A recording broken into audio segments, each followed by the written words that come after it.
Can I just start by saying a massive thank you to everybody on here who helped support and donated the fund for Jeff the dog to have his operation. I seen him this morning. He had his operation yesterday. Actually, didn't have he had his operation the day before yesterday. He got out of the vets yesterday.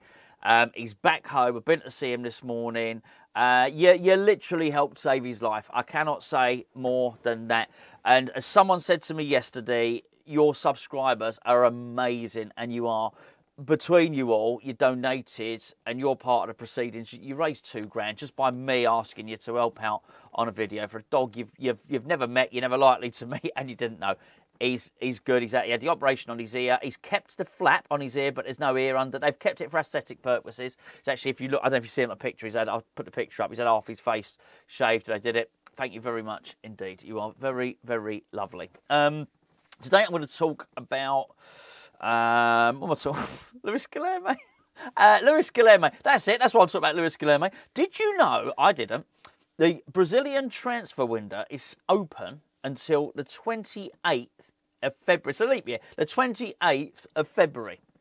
Now, ordinarily, why would we give a damn about that? Because, let's be fair, did you remember when Flamengo quite recently tried to buy Lucas Paqueta for like tuppence and a curly whirly? They basically, the Brazilian league does not have the money that, or so even the European leagues don't have. Certainly hasn't got the money that the Premier League has got, which is why all their talented youngsters end up leaving the Brazilian Serie, coming over to Europe and then going back there at the end of their careers. But, however, there is a club who are top of the Brazilian league, Botafogo. It sounds Botafogo. It sounds a bit weird to say it, actually, but that's their name. I'm just going to double check. Even now, it sounds so weird, I am doubting myself.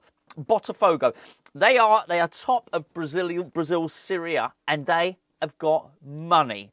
Why have they got money? Well, they've got money because of their owner, and their owner is called, what's he called? Something, I'm looking for it now. Ted Textor? Brian? John Textor. John Textor is their owner. He's absolutely minted. He loves sending a message on a mobile phone, does John?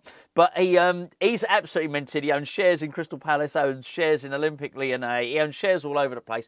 They've got the money, and they're thinking we're going to bring our Brazilian wonder kid, whiz kid, back to where he belongs and get him away from that pesky, nasty West Ham. And that's what they're going to do, basically. So anyway, look, that's the story that's coming out of Brazil at the moment. And ordinarily, you would think these guys ain't got the money to do it, but he has.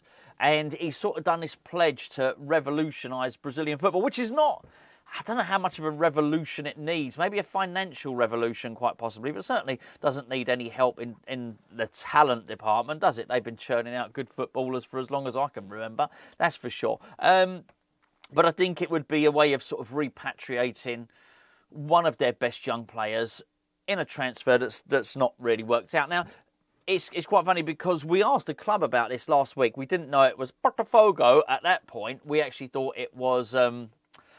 we thought he possibly could go to the Portuguese league, the Portuguese Superliga, before the window closed. I think their window stayed open a couple of days longer than ours in England. And we were told no, not because Crescencio Somerville was going to be out for 8 weeks. He's going to get his chance. Certainly was feelings from within the club that he played his best game, and that they saw enough promise against Chelsea to warrant him getting more time. And he did. He came as a sub. I thought he looked sharp. I think I said at the time, I said in my review, that it was one of the reasons I wanted West Ham to carry on playing. I thought even though they'd really come into the game and they'd sort of got a stranglehold on it, Chelsea, I did feel that we did create bother. We did create menace, certainly in the last little bit. Obviously, the turn and shot from Kudus, it was just a really, really good block from the Chelsea defender, wasn't it, at the time? So I thought West Ham were doing well, and I thought that Guilherme himself looked quite threatening. And it appears that that has been noted at the club, and they want to see him do well. But what I would say is this: if the club do receive a £20 million bid for Luis Guilherme, he's gone. He is gone. So it's really whether Botafogo and John the Textor, it's got to be something better than that. John Smartphone Textor, whether they come up with £20 million and they can give it to West Ham and they'll take him back, in which case it'd be gone. Now, look, I'm not going to spend any time, I might cover it in a different video, I'm not going to spend a huge amount of time talking about the Tim Steidten stuff and all the rest of it, but he is now officially gone.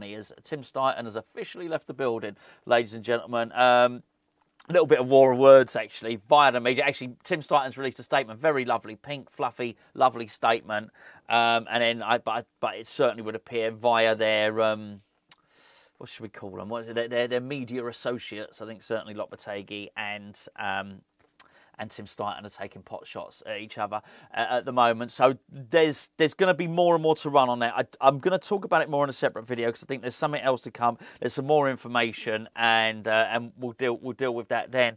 But anyway, one of the reasons that Tim Steidten was out and dismissed was one of the reasons used was very much the purchase of Luis Guilherme, which I think is a little bit unfair. I think there are things that Steidten got wrong. I just don't. I think let's not pile things on that are not necessarily his fault. Look, he really wanted to buy John Duran. I think the fact that we couldn't sign John Duran was basically made to be his fault because he signed Luis Guilherme. Let's be fair, we'd signed Luis Guilherme before we even started bidding for John Duran. So I'm not entirely sure that holds water. And I also think we don't know if he's any good or not because he hasn't been played. So I think you might be you're now really seeing that playing out in the full public arena, aren't you? You're seeing this the simmering war of words between Lopetegui and Tim Steidten. I think there's something to be said here that. Well, wouldn't you agree? Like, it looks like Guilherme's going to get more of a chance under Potter than he did under Lopetegui. Maybe, just maybe. I'm making this up off the top of my head. This may not be the case. It's just what I'm wondering if this is the case that Lopetegui thought I'm just not going to play him because Steidten signed him. I don't know. Maybe that's something. Maybe it isn't. Yeah, it's. I don't know. It's hard to call someone a failure that hasn't tried. If he'd played 20 games and he'd been absolutely crap, you think that's been a bit. It's not really worked out. He's not suited to the Premier League. But the truth of the matter is, we don't know. We don't know if he can do it or not. And it would be a shame. It would be a shame if he went back. But you could almost understand if the club sort of cut their losses and if they managed to get all the money back. Think, okay, right. Whew. And let Potter and Carl McCauley reinvest it in the summer. There was something else actually I wanted to talk about with Graham Potter. Just before I do, I'm going to please point you in the direction of today's video sponsor, which is Stocks FC. Now, I told you I would share my journey with you on Stocks FC. So I've got a little screenshot. You might remember a week or two ago, I said I was going to buy shares in Jared Bowen, and I did, and I've made a profit. So Jared Bowen, I think I'll be up on the screen. It was something like Jared Bowen's. The cost of his shares is now 17% more. So not only have I benefited by my shares in Jared Bowen having a 17% increase. Now I've got to tell you, I spend like £2 or £3 on this stuff. I don't spend big money on this sort of stuff because it is like anything. If you're going to go and use any of these apps or use gambling apps, it's really important you do so responsibly. And I keep my margins very, very low on this stuff. But I've made a profit on Jared Bowen. I've made a profit on Wissa. And as a result of that, I've decided to buy some shares in James Ward-Prowse. I'm sticking to what I know, and I think that's really, really the thing to do here. I've got my eye on a Bournemouth player as well. I'm just going to watch that. I'm going to share all this stuff with you. So I bought James Ward-Prowse today.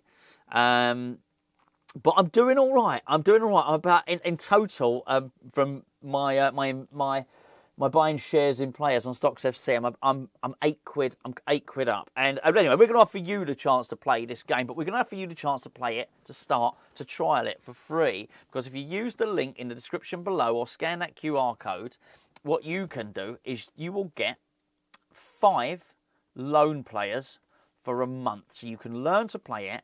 And anything they earn, be it through player performance or be it from incrementally, anything like that, you're going to get put into your account. So you get a free go at doing it. I was very lucky. So in my as one of my 5, I've got Mohamed Salah, and he also pays out Stocks FC when they score a goal or they get an assist and that sort of thing, and they perform well in games. If they make Team of the Week, that sort of thing. So I think it's a little bit like a footballer's stock market, buying shares in players, but there's a little aspect of fantasy league in it as well, fantasy football. So give it a go. Links in the description below. As I say, play it for a while, learn it. I'm doing it very, very slowly, very baby steps. I've got 3 players in my portfolio. I'm going to build up to 4 quite soon, I think, and I'm quite pleased with myself. I think I earned £1 on Jared Bowen, so I'm pretty happy with that. Anyway, please do check it out. Links in the description below. 18 years and above, of course, boys and girls. I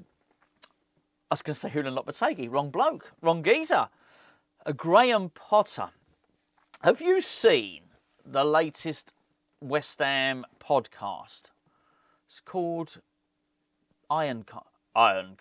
That's it. I don't know if there's an intro. I don't know if they say Ironcast, but they should do. It should be something like that at the start. So it is with Chris Skull, Ginger Pele, and they are sat in the... they're basically Michael Parkins. Not anymore, is it? They're basically Joe Rogan, all right? Forget the Parkinson stuff. They're Graham Norton, and obviously, well, Graham Potter's Graham Potter. He's the interviewee. He comes across so well. Go and listen to it. It's 49 minutes, 45 minutes, something like that. It's not like this. It's not 15 minutes of your life you'll never get back like by watching this. It's really informative. It's really good. He comes across so well. He's so cerebral. His methodology. They asked him really good questions in it as well, and the way, I think his footballing ethos and the belief system that he's got. It's easy for me to say this now, and I could be here ranting and raving in 6 months' time. But I'd like to see this guy get time. I really would. Not just time, but get time and support. I think you obviously need both things, don't you? And by the way, I think Lopetegui had the support, he didn't have the time, but I didn't think it was getting any better. But there are enough signs, there are enough baby steps under Potter where you think, actually, I think this is going to be. It's not just what he says. Looking at his game so far, let's be fair, the results aren't anything spectacular. I think there was a few people, he was not my top choice, Potter, at all. Nowhere near. But I do think we might have ended up getting the right guy for the job, quite possibly. But his win rate was about, somebody said before he came in, his win rate's like 29% or something like that, 30%. It's not great, his win percentage. And that's sort of, is that what it is so far at West Ham? Maybe something like that. It might not have pulled up any trees with results, but actually in the games, it feels like we've got more control of the games. We would have got thumped 4-5-0 against Chelsea before. We would have done. At any point in the last 12 months, we would have done. But on Lopetegui, or let's call it Moyes 3.0, shall we? The last incarnation of David Moyes after Prague, it was not very good, right? So, and there could be whatever. You can think that's his fault, or you can think it's not his fault. Maybe he didn't get the support, whatever. But at any point during the last 12 months, I think they would have absolutely dumped us. And I don't think they deserve to win, Chelsea. But it's not just Chelsea. It's everything else that we've seen as well. And we just seem to be controlling, even against Aston Villa, we controlled sections of the game. And I never felt at any point during the last 12 months that we control periods of the game. And I feel like we are now, and we will, and we do. And we get these players back. I'm still adamant, we'd have beaten Chelsea with Lucas Paqueta and with Edson Alvarez. We'd have beaten them, I've no doubt about it. Now, I know you don't always have all the players fit, but I think you've got to take this into context. I think Potter's been handed, a really crap deck of hands, actually. He's got a real... Anyway, that doesn't matter about that. What I've seen on the pitch I like, but I like the way the man speaks, and Gio often says I got catfished by Lopetegui, and I did, but only afterwards. I don't think it is catfishing, because catfish is before the date. I didn't like Lopetegui. I didn't want it to come in. It was after I'd seen him interviewed, and then thought after he got the job. Well, actually, this guy, I was quite buoyed of it, and I think I got suckered in basically. I did by, you remember that little exchange where he went into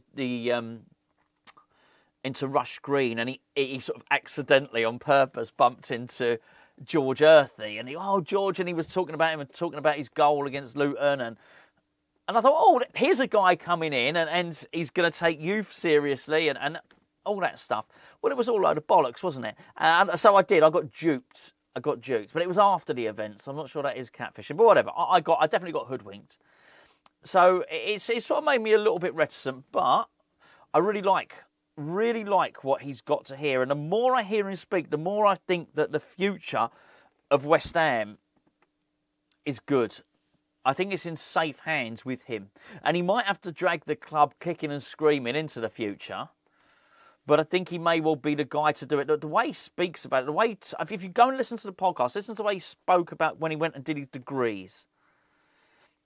And just the way he wants to handle players. And you listen to that podcast, you'll start to get, well, not even an insight, I think a complete understanding of how immediately he's got Lucas Paqueta playing well. Because what he said in that podcast marries up perfectly with the short snippets of information he gives in the 2 or 3 minutes that he gets post-match. And it ain't easy to do a post-match interview, I'm sure. You get 2 or 3 minutes, you're probably hyped up, adrenaline's going after the game.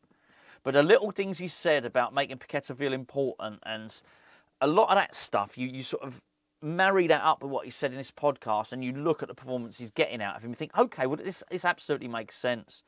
We got a man manager there. We definitely do. We got a man manager. We got a tactician, and you can't really ask for much more than that. And I'm not sure we had either in Lopetegui, as I think he fell out with so many people. It's hard to say that he was a man manager, and I don't think he was.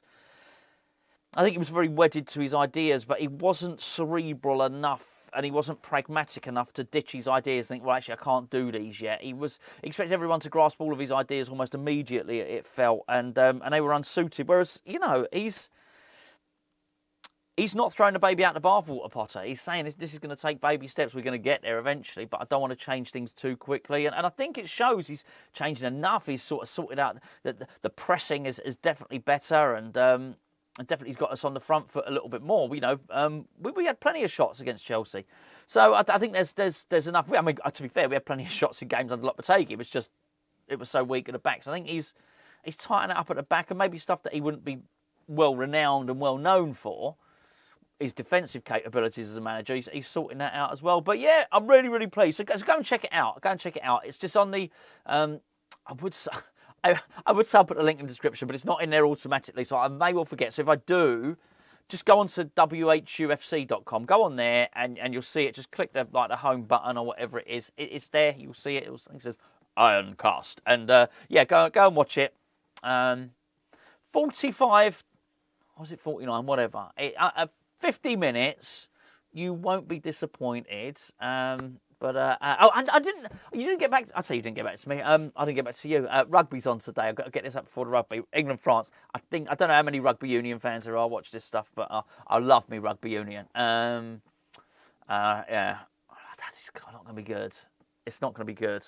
That being said, if you listened last time, I said I spoke about a few players who were playing over in France. One of them was Arundel. Arundel's coming back. Arundel's signing for Bath, so he will eventually be eligible to play for England again. I do wonder if by the time that happens, England will have a new manager, because I think Steve Borthwick, who is the rugby coach, he's not the problem though. The problem's the guy doing the hiring at the RFU. But hey, it's not a conversation for another time. It's not a conversation we'll probably have on this channel, West Ham channel, and all that.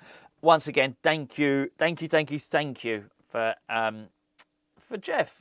Thank you for that. Was a magnificent thing. Really, honestly, anyone that helped out with that, you'd be very, very proud of yourself. He is alive now because of that. Because it would have been so far short of what the vet needed that it just wouldn't have got done, and he was in such pain. So yeah, he's good now. Thank you very much indeed.